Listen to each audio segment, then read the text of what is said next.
Hi friends, நம்ம சிறகடிக்க ஆசை பார்ப்போமா? பார்க்குறதுக்கு முன்னாடி ஒரு லைக்கும் ஒரு சப்ஸ்கிரைப் பண்ணிட்டு வந்துடுறீங்களா? வாங்க வீடியோக்குள்ளே போகலாம்.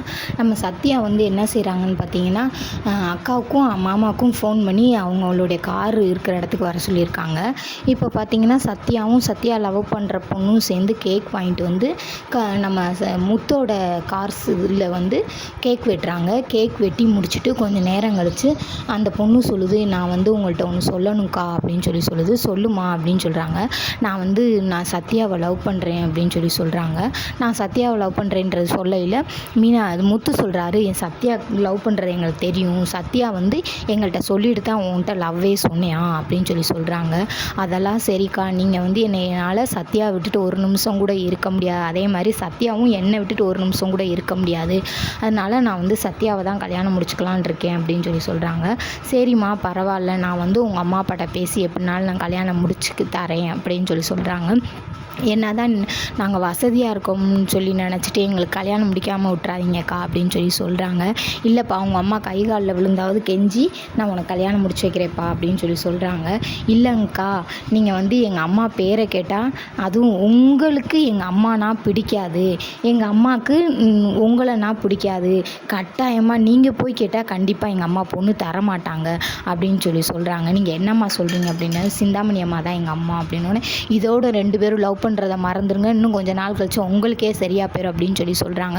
முத்து 2 நிமிஷம் யோசிக்கிறாரு. யோசித்து முடிச்சுட்டு சொல்கிறாரு, இதுக்கு என்ன பண்ண முடியும், லவ்வெல்லாம் இன்னாருன்னு சொல்லி கேட்டால் வரும், அதனால சத்யா நீ தைரியமாக லவ் பண்ணுறா, நீ அவங்க அப்பாட்ட போய் சொல்கிறதுக்கு 2 பேரும் சேர்ந்து முடிவெடுத்து சொல்லுங்கள், அப்புறமேட்டு பார்ப்போம் அப்படின்னு சொல்கிறாங்க. அப்புறம் மனோஜோட பியான்சி அவங்களும் 2 பேரும் ஆட்டோவில் வராங்க. கொஞ்சம் தூரம் வரையில் அந்த பொண்ணோட மூஞ்சி நல்லா ஜாலியாக இருக்குது. கொஞ்சம் தூரம் தள்ளி வந்தோடனே பார்த்திங்கன்னா வயிறு கலங்கி ஒரு மாதிரி வாந்தி வர மாதிரி ஆகுது.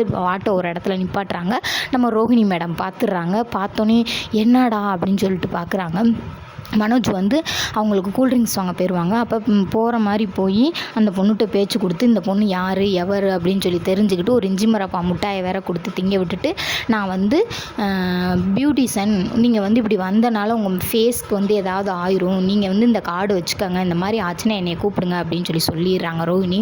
சரி, நாங்கள் இந்த தூரத்துலேருந்து மனோஜ் வரதை பார்த்தோன்னே டக்குன்னு இந்த கார்டை மட்டும் கொடுத்துட்டு விலகிடுறாங்க. விலகினோடனே சிந்தாமணி அம்மா என்ன செய்கிறாங்கன்னு பார்த்தீங்கன்னா, அவன் புருஷன்கிட்ட போய் நம்ம அவரை பார்க்குறாங்க. பார்த்துட்டு, என்ன அட்ரஸ் மாறி வந்துட்டியா அப்படின்னு அவர் கேட்குறாரு. இல்லை, கரெக்டாக தான் வந்திருக்கேன் அப்படின்னு அவங்க கேட்குறாங்க. உங்கள் மகள் என்ன செய்கிறாங்கன்னு தெரியுமா, என் மகளை பற்றி எனக்கு தெரியும் அப்படின்னு 2 பேரும் பேசுகிறாங்க. அப்போ சத்யாவை லவ் பண்ணுறத சொல்கிறாங்க. சொல்லிவிட்டு அவன் பெரிய தப்பு செய்கிறவன், திருடுறவன், அவங்க அம்மா பூ கட்டுறவ, அவங்க மாமியா திருடுறவங்க அப்படின்னு என்னென்னமோ சொல்லி போட்டு விட்டுட்டு, அந்த அம்மா என்ன எப்படினாலும் இந்த கல்யாணம் நடக்க விடாமல் பண்ணணும்னு நல்லா புருஷங்கிட்ட 1க்கு 2 போட்டு விட்டுறாங்க. போட்டு விட்டுட்டு அவங்க கிளம்பி போயிடுறாங்க. இதோட நாடகம் முடியுது. பிடிச்சிருந்தா ஒரு சப்ஸ்கிரைப் மட்டும் பண்ணிக்கங்க. நாளைக்கு என்ன வேணா வருதுன்றதை பார்ப்போம்.